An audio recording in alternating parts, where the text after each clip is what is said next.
I woke to the faint sound of sobbing in the distance. At first, my tired mind associated the sound with one of our kids, with my mind barely lingering on the edge of consciousness.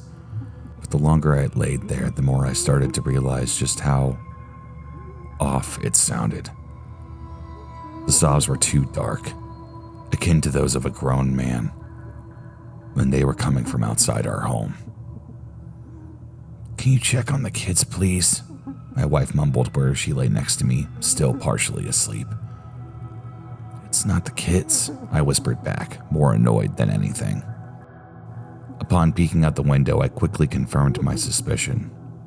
As I thought, there was a man standing in the middle of the street, just sobbing. Even though the ancient streetlights outside barely illuminated him, something was clearly wrong about his presence. He stood perfectly still as he sobbed, not even appearing to breathe as he let out broken calls that shattered the silence of night. Across the street, I could see some of my neighbors' lights turn on, as more had clearly been awoken by the sounds of distress. "Shut up, will ya?" a man screamed from down the street, but he received no response. Though my first instinct was to check if he needed help, something about his appearance locked me in place. Frozen from fear and leaving me unable to logically plan out my next move. He was tall, with only a few strands of gray hair emerging from his otherwise bald head. He was facing me, but due to the poor lighting conditions, I couldn't get a clear look at his face. About a half an hour had passed before I realized I hadn't moved an inch. I had been transfixed and only broke free once my wife properly woke up to ask what I was doing. I don't know, I stuttered. "There's a man standing on the street. I think he needs help." Joanna joined my side at the window. Even in the dark, I could tell her face had turned completely pale by the mere sight of the man. "What's wrong?" I asked. "Call the police. Don't go outside," she said with a shaky voice. "Why? What did you see?" I don't know. Just don't go outside, please," she begged. I grabbed her hand and gently pulled her away from the window. Something about the man had put us both into an undeniable state of panic. But apart from his unsettling look, there wasn't an explainable reason for the fear that we felt. "Joanna, go check on the kids. I'll call the police, all right?" I half ordered and half asked. She nodded and basically jogged down the hallway towards our kids' rooms. As I dialed 911, I wondered what I could possibly say to convey the threat of a seemingly harmless man, just standing there and crying. Still, left without any other options, I turned to the police. 911, what's your emergency? A woman asked on the other end. Sorry, my name is Zach Larson. There's a man standing in the middle of the street just crying loudly. I don't know if he's drunk or what, but he's scaring the kids. I can't really say it's an emergency, but something is definitely wrong with the man, I explained. All right, sir, we'll send a patrol car to check it out. Could you confirm your address, please? She asked. I confirmed my details and the conversation ended. Due to the quiet night, they estimated that a patrol car would swing by in just under 10 minutes. With that, I felt like my civic duties had been completed, and once Joanna returned to tell me that the children were fast asleep, I calmed down ever so slightly. After closing the blinds, the two of us headed back to bed, confident that the police would handle the situation. And I wish that would be the end of our story. I truly do. But as fate would have it, things would only get worse from there. There I lay in bed, too unsettled to fall asleep. I just stared at the ever-ticking clock as an hour passed. The man kept crying, producing unrelenting sobs with each passing second. Then 2 hours passed, and the police had still not appeared. By then, I considered checking out the window once more, but the mere thought of him standing there kept me from parting the curtains. At around 4 in the morning, I had come to assume that I'd suffer through another sleepless night. But as the first rays of orange sunshine hit the blinds, the world around me felt dark, forcing me into a dreamless slumber. To my horrors, the sobs wouldn't even cease then. Hours passed while I remained in an uncomfortable state, somewhere between full consciousness and true sleep. Once I finally awoke, I was met with little more than total darkness coming from outside. During the summer, I had expected the sun to rise at around 6, and since the time had been around 4 the last time I checked, I knew I couldn't have been under for more than 30 minutes. Despite that logic, my body felt beyond broken. I was excruciatingly parched and my bladder was on the brink of rupture. I rolled out of bed, weak and broken, still hearing the sounds of the crying man.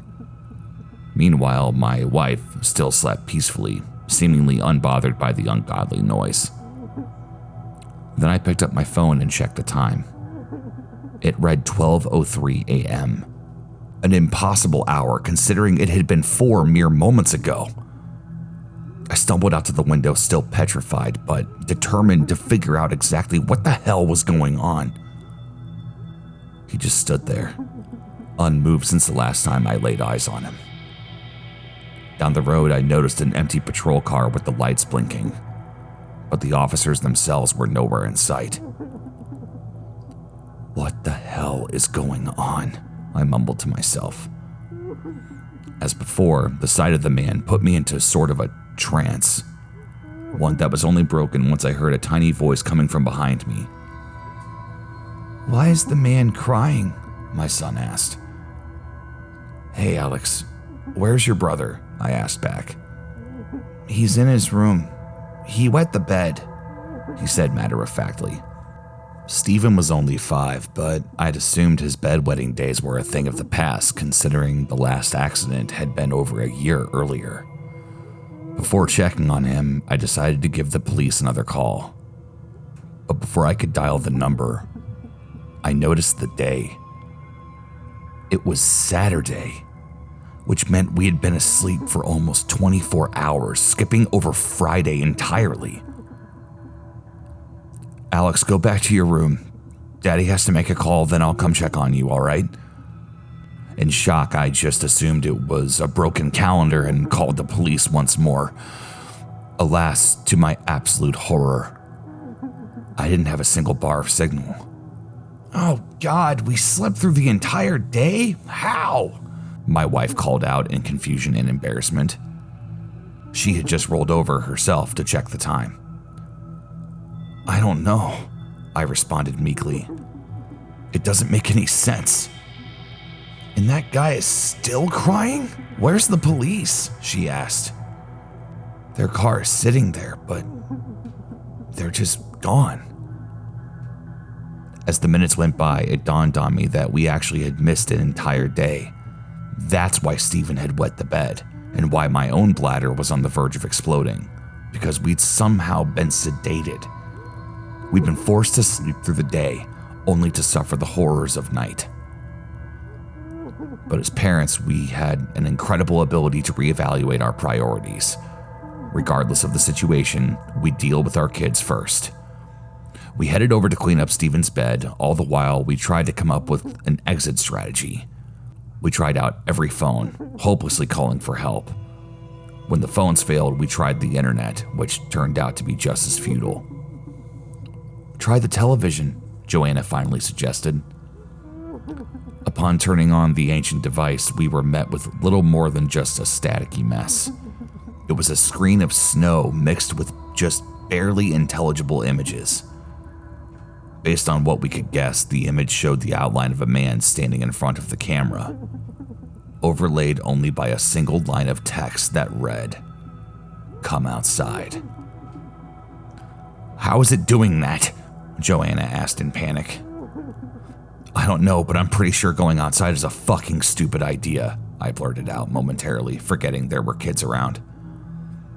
"Sorry, I didn't mean to say it that way." Joanna and I moved to the window, ordering the kids to stay away. On the other side of the street, one of our neighbors stumbled out, seemingly disoriented. He was wielding a bat. I'm gonna fuck you up, he yelled. I pulled the window open, ready to yell at him to get back inside. No sooner had our neighbor reached the crying man than the air fell to a deafening silence. Then the sobs were replaced by a maniacal laughter that increased in intensity for each passing moment. Though we all knew the laughter came from the man, it simultaneously sounded like someone was standing inside our house. It was the loudest thing I'd ever heard, enough to knock us to the ground in absolute agony. "Close the window," Joanna screamed. I quickly did as commanded to no avail.